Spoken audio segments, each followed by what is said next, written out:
did listen to the show a couple of Fridays ago, 7 p.m. show. It had the brilliant, majestic Craig Mitch and Darren Ambrose, 3 Spurs fans. Good memory. Oh, it was, yeah. But I remembered it because it was 3 Spurs fans. It was a massive Spurs loving. Oh, was it? It was just a big Spurs loving. We're going to win the league. We're going to win the Champions League. Yeah, but that's typical, though. To be fair, I'm embellishing it a little bit. It wasn't quite that bad. But I mentioned that because, this is Arsenal time now. 2 Arsenal fans here. Former Arsenal legend. I know you hate being called that. I'm calling you a legend. Right. So just take it. And I think today's news that a medical is expected for Gabriel Jesus to join Arsenal. With reports are broken yesterday that a deal has been agreed and a contract has been agreed. So I think barring a failing of medical, that deal will happen. I thought it would be good to talk about not only him, but Arsenal as well. I'd love to get your calls in, Arsenal and football fans. We'll start off talking about Gabriel Jesus, 03717 223344. First of all, what do you think about that signing? How well do you think he'll do? Where do you think he'll fit in? But also, we'll then go on to talking a little bit about the transfer business that Arsenal are doing and what that means. Because you can't just be spending all this money 2 years in a row now and not having significant expectations placed on your football club. So first of all, Gabriel Jesus, what are your thoughts on him and how well do you think we'll be here in 6-7 months' time, doing the show, me and you on the sports bar, and be like, he's got 4 goals, he's bombing. No. There's always a risk in transfers, always a risk, isn't there? With Arteta, obviously he knows Jesus' his character because he was with him for that 2 years, that 2 seasons when he was obviously coaching at Man City. Proven Premier League player, proven that he can handle the big occasions, proven he can handle the pace and the power and the physicality of the Premier League. He can close down, which obviously is Arteta's sort of modus operandi, which he's taken from Guardiola. So on the risk side of it, that's as least risk as what you can take, getting a centre forward or getting a forward in, because they're not coming from different cultures, not coming from different leagues. You know his character on and off the pitch. We talked about Raheem Sterling. There's a parallel there with Jesus, was never, ever nowhere near being the main player at Man City. He was, when he went in, never let Man City down. We looked at his goal scoring record last 4 years, 21, 23, 14 and 13. And that was when he was virtually always in and out. And he played second fiddle to Sergio Aguero. So Arteta would have told him, you're going to be my man, you're going to be my centre forward. Him leaving City, to me, makes more sense than Sterling. There's a direct replacement for him. But I think he wasn't even playing for the middle, even when there was no strikers there. Yeah. So that makes more sense to me. But also, again, about being the main man and being, knowing that you're going to play week in, week out, so you can get yourself on a roll, basically, and get that consistency. So on a risk side of it, that is the least risk of a transfer as a centre forward that you can buy. On the whole general sort of side, as I said before the break, it looks like we've gone for forwards. And really, our priority, I still think, is a defensive, midfield, holding midfield player. Maybe a centre-half. We don't know how Saliba is going to be, if he's going to give him a chance, look at him at pre-season. And definitely another fullback where you need covered, because obviously Tomiyasu had his injury problems, Kirantini has his injury problems. So you need a fullback who actually can play maybe right and left back. So if Arsenal finish the transfer window with those players in tow, and if you get Rafinha as well, I'd say it's been an excellent transfer window. If they don't get the centre midfield player and the fullback, I would say it's been all right-ish. So just started on Gabriel Jesus. I think Gabriel Jesus for 45 million is a really good deal. Arsenal clearly need a centre forward.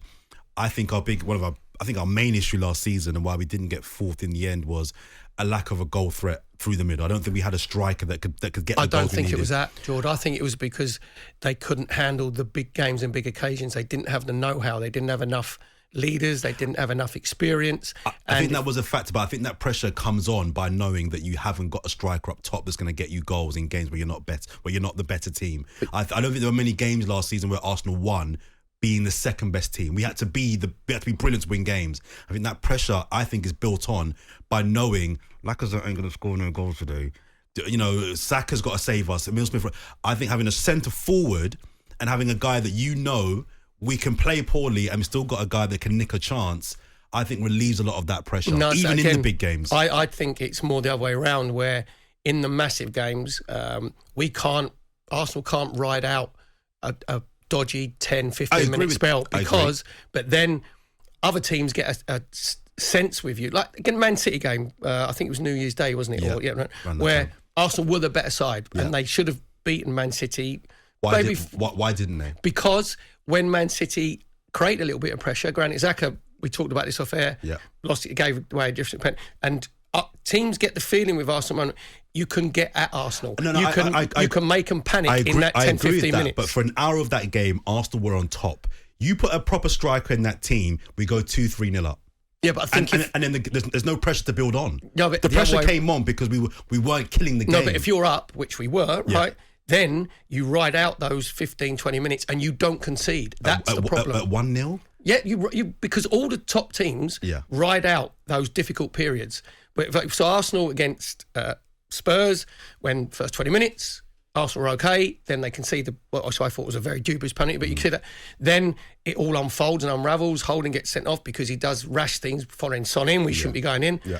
So that goes. Then against Newcastle, and obviously we're Gooners and Arsenal fans, Arsenal were rabbits in headlights in that game.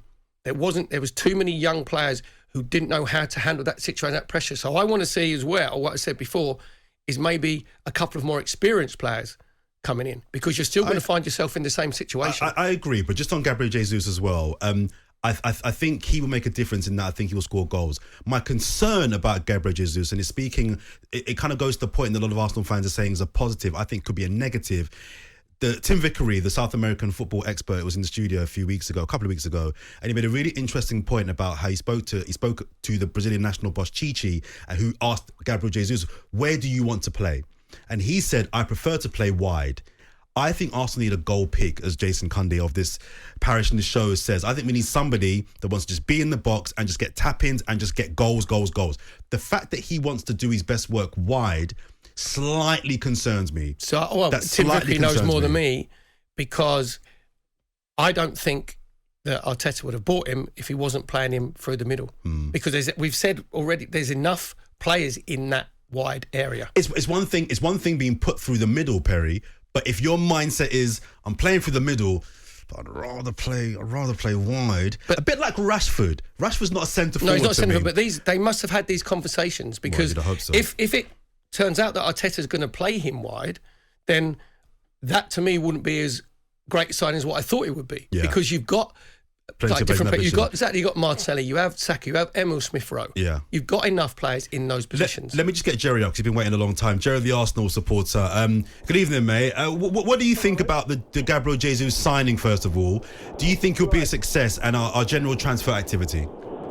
Yeah, well, firstly, Gabriel Jesus, to be honest, one of my best mates is a City fan, and for a long time, I thought he was very overrated, and which is why I couldn't hold down a place in the City team. Having said all that, last season, I thought he came on leaps and bounds, and I thought when he was given the chance, when he showed some love, I think he showed himself to be a really good player, and a player that we talked about when he first went to City.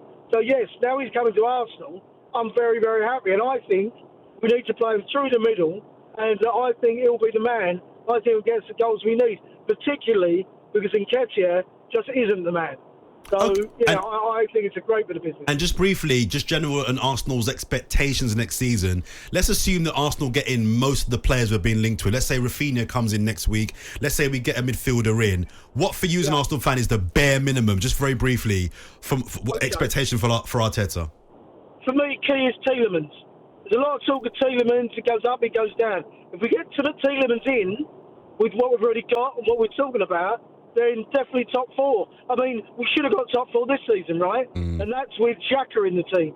You know what I mean? So you're not a Xhaka fan then, Jill? So he's got to go. Mate, Perry, we know each other. You won't remember me. But I'm telling you, Xhaka, the best big business we could do this summer is to get rid of Xhaka.